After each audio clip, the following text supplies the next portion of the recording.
What is going on, guys? Darkstar back here with another video for you all today. And today we're going to be doing another quick video on my favorite battle royale game right now, Spellbreak. You know, I can't get enough of this game, so I got to keep talking about it. I'm sorry. So today we're going to be doing a quick top 5 tips of what I think are the best things that you all need to know before hopping into this game.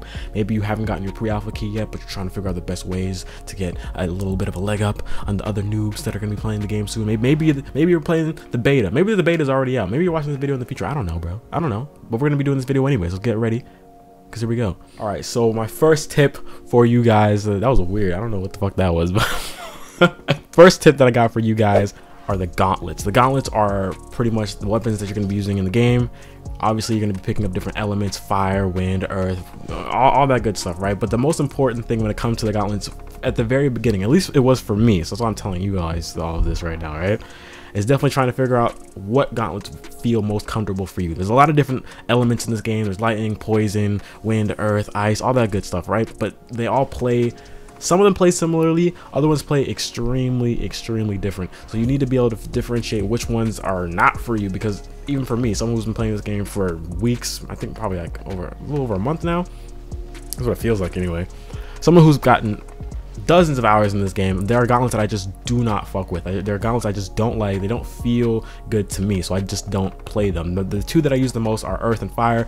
Those two I feel like that's my comfort zone. That's where I'm most comfortable. That's where I'm most at my, I'm at my peak when I got those two, you know what I'm saying? So you want to be able to pick the two elemental gauntlets that you can find that will maximize your potential, maximize your damage output, right? Maximize your performance, right? In any kind of situation. When I have those two gauntlets, I feel like I can do my best with those two gauntlets. I never really feel like, man, I wish I had a lightning gauntlet instead, or I wish I had an ice gauntlet. Like I always feel at my peak, my best, when I have those two gauntlets at their highest rarity I can possibly find, because those are where I'm most comfortable in. So if you're picking up, you know, random stuff in the game and you're wondering why you're not doing too well, it's probably because you're not too comfortable with those gauntlets. Try something else out.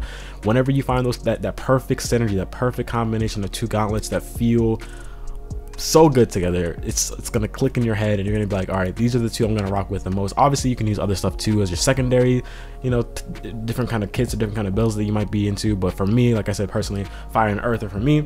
It might be differently for you, but you gotta try them all out. Try out all the different gauntlets and see exactly which two feel the most comfortable for you, my boy. All right, number two is pretty much kind of leading into from number one, is trying to figure out the different kinds of combos that you can get with the gauntlets, right? So I'm gonna keep using this example because these are my two favorite gauntlets. I'm sorry if it gets annoying. Too fucking bad. All right, so obviously there's a lot of different ways that you can use the gauntlets to your advantage. Gauntlets combo pretty well with each other. There's not too many gauntlets that don't combo at all, but there are a decent amount of combos that just aren't the best. Like, for example, wind and poison, you can use them together in a way that, you know, do a lot of damage, but as far as their sorceries or trying to combo like a poison cloud with like your wind auto attack, those two are not going to combo very well together at all. They're going to cancel each other out. You're going to do 0 damage if you land them at the same time. It's a waste of time. So that, for example, is a bad combination. Fire and earth, very standard, easy, nice solid combo. That's why I like it so much, right? So depending on the two gauntlets that you use, you want to make sure that you understand all of the different kind of combinations that you can get. There's more than you think outside of the box. If you don't really know, you can just ask anybody. If you're in the Discord, which you can get into by signing up for the pre-alpha, link's going to be down below in the description if you haven't done that yet, or you can check out my last video if you want to do that. All right, number 3 is your movement playstyle. Now, everyone who first saw this game, number one thing people said was, yo, the movement in this game is crazy. And it is crazy. It's probably the second most important thing about this game, is understanding how movement works, understanding what movement is best for your playstyle, what movement's going to be best for your build, the weapons that you're using as well. All very important stuff. So for me, something like a shadow stuff or a blink, those two mobility runes are going to work best for me, because I like a more in your face, I like a more aggressive type of play style. I'm not really I don't usually like to hang back and shoot stuff from afar. If I'm hanging back, I'm usually just waiting for the fight to be over to pick off whoever's left. But outside of that, I'm going to be inside your face, I'm going to be blinking all over the place, and I'm going to be killing you, right? But other players don't usually always have to play like that. Some people like to do more of a long range. If you're like a sniper, that's cool too. If you'd like to do more of a stealthy approach, that's cool too. But it's all about your type of play style. playstyle. You need to be able to understand exactly what your movement playstyle is. If you like that hyper aggressiveness, if you like that more laid back, you want to fight from a distance, or if you want that, you know, stealthy kind of popping in, popping out type of playstyle. It all depends on how you really want to play the game. But it's going to be pretty specific to just how you like it, really. So once you understand how the game works, you can pretty much figure out the way that you want to go about moving around the world, moving around the different characters and the enemies and all that good stuff. So understanding the movement, which a lot of it does come from the ruins, so pretty much figuring out which ruins you like the best. That's where the movement, most of the movement's going to come from. Once you understand that, the whole movement thing is going to become very seamless, and that's how you pretty much get really good at the game, is just getting really good at movement. Number 4 is kind of complicated.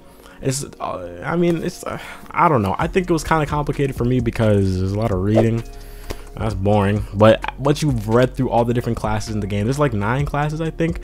There's about 9 classes in the game. Once you've read through all of them and understand exactly which scrolls do what, then that's going to become clear to you. But understanding exactly which classes to pick for your playstyle and the gauntlets that you choose, it's all tied together. All of this stuff is really confusing, and it's kind of hard to take it all in at one time. Like, I tried to do that at the beginning and it was really difficult. Very bad idea. In fact, honestly, if you're watching this video, I think it's probably best to focus on these things that I'm telling you in this specific order, because once I did it in that specific order, instead of trying to take everything in at one time, the game was a lot easier. It took me a little bit longer to understand and actually get good at the game, but it was a lot easier to usher in new things that I needed to learn instead of trying to read everything, understanding how everything works in one game, because that's going to be way too much for anybody. Because this game isn't so complicated that anybody can't jump in, but it's not so simple that you can just understand everything within a match or two and know exactly what the fuck you're doing, because that's just not how that's gonna work. So reading the different classes,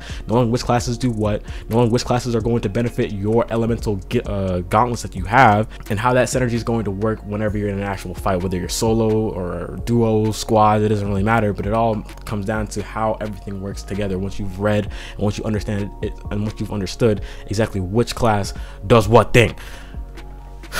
Damn.